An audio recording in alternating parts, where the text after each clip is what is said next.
Hello दोस्तों, नमस्कार। तो आज बनाएंगे हम सुपर डुपर डिलीशियस चटपटा सा बिल्कुल बाजार जैसे वेज रोल की रेसिपी को। तो चलो रेसिपी शुरू करते हैं। तो इसके लिए सबसे पहले हमने एक बॉल लेना है और इसमें 2 कप मैदा डाल देना है और 1 टेबलस्पून नमक भी मिला देना है। इसके बाद हमने इसमें पानी डाल के इसको गूँथ लेना है और आटे को अच्छे से लगा देना है। अब आटा हमारा जो है लग चुका है। इसके बाद हमने इसमें ऊपर से थोड़ा तेल डाल के इसको 10 से 15 मिनट के लिए ऐसे छोड़ देना है, जिससे कि हमारा जो मैदा है वो पानी छोड़ देता है और बिल्कुल सॉफ्ट हो जाता है।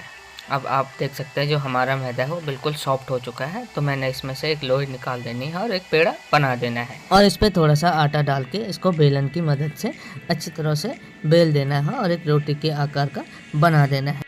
और इस तरह से जो बेस का जो पट्टा होता है वो रोटी के आकार का बना के हमने तैयार कर दिया है।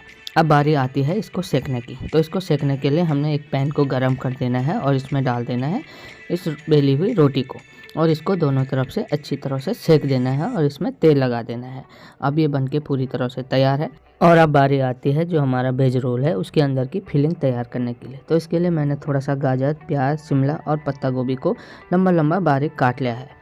और इसके बाद मैंने एक पैन लिया है और इसमें तेल डाल दिया। तेल को गर्म करने के बाद मैंने इसमें जिंजर गार्लिक का पेस्ट डाला और इसके बाद जो मैंने पहले से तैयार करके काट के रखी हुई थी सारी सब्जियों को डाल दिया है। अब मैंने इसको हल्की आंच में धीरे धीरे से फ्राई करते रहना है और सौते कर देना है। इसके बाद मैंने डाल देना इसमें नमक स्वादानुसार और डाल देना है जो भी आपके पास मसाले उपलब्ध हो सबको। इसके बाद थोड़ा सा केचप डाल के इसको अच्छे से सौते कर लेना है। अब इस तरह से जो हमारा फिलिंग है वो बनके तैयार है। इसके बाद मैंने जो पहले से रोटी बना के रखी थी उसको ले लिया है और इसमें डाल दिया थोड़ा सा केचप और मेयोनीज को और थोड़ा सा डाल दिया शेजवान सॉस को।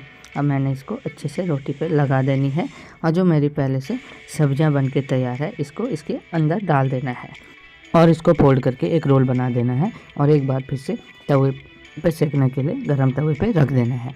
अब इसको थोड़ा सा बटर लगा के दोनों तरफ से अच्छी तरह से सेक लेना है और इस तरह से हमारा जो वेज रोल है सुपर टेस्टी, डिलीशियस और मसालेदार बनके पूरी तरह से तैयार हो चुका है। तो दोस्तों, अगर आपको मेरी वीडियो पसंद है तो वीडियो को लाइक ज़रूर कीजिए और चैनल को शेयर सब्सक्राइब ज़रूर कीजिए। तो मिलते हैं ऐसे ही अमेजिंग सी वीडियो के साथ नेक्स्ट वीडियो में।